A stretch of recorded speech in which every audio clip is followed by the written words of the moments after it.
Telangana assembly పద్దుల committee chairman పదవి కాడ నడుస్తుంది కదా ఇప్పుడు.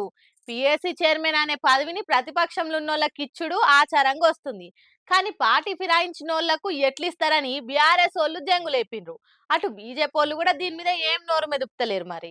అసెంబ్లీ పద్దుల కమిటీ చైర్మన్ పదవి ఇప్పుడు రెండు పార్టీల నడుమ చిచ్చు పెట్టింది. ఎప్పుడైనా కూడా ప్రతిపక్షంలో ఉన్న వాళ్ళకి ఆ పదవి ఇస్తారు. అయితే ఈసారి ఆ పదవిని పార్టీ ఫిరాయించిన అరికెప్పుడు గాంధీకి ఇచ్చారు. అగో ఆయనకి ఎట్లిస్తారు అని కార్ పార్టీ వాళ్ళు కన్నెర చేస్తున్నారు. నలుగురం నామినేషన్ వేస్తే ఓట్లు పెట్టాలి గానీ ఒక పక్షంగా ఎట్లిస్తారు అని అడుగుతున్నారు. అటు అరికెప్పుడు కూడా నేను బీఆర్ఎస్ అని అంటున్నాడు. మరి ఆయన పార్టీ మారిన సంగతి జగమంతా చూసింది. పార్టీ మారింది అరికెప్పుడు కాకుంటే బాడీ డబ్బులా ఏంది అని సోషల్ మీడియాలో జోకులు వేసుకుంటారు జనాలు. ఇక ఇటు అధికార పార్టీలేమో అరికెప్పుడు కార్ పార్టీ లీడరే అని చెప్తున్నారు. అందుకే ఆయనకి ఇచ్చినాము అని అంటున్నారు.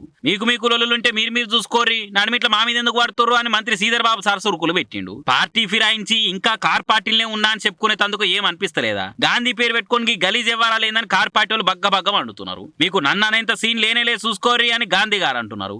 ఇక మరి పంచాయతీ ఇంకెంత దూరం పోతుందో రేపు ఏమో చూడాలి.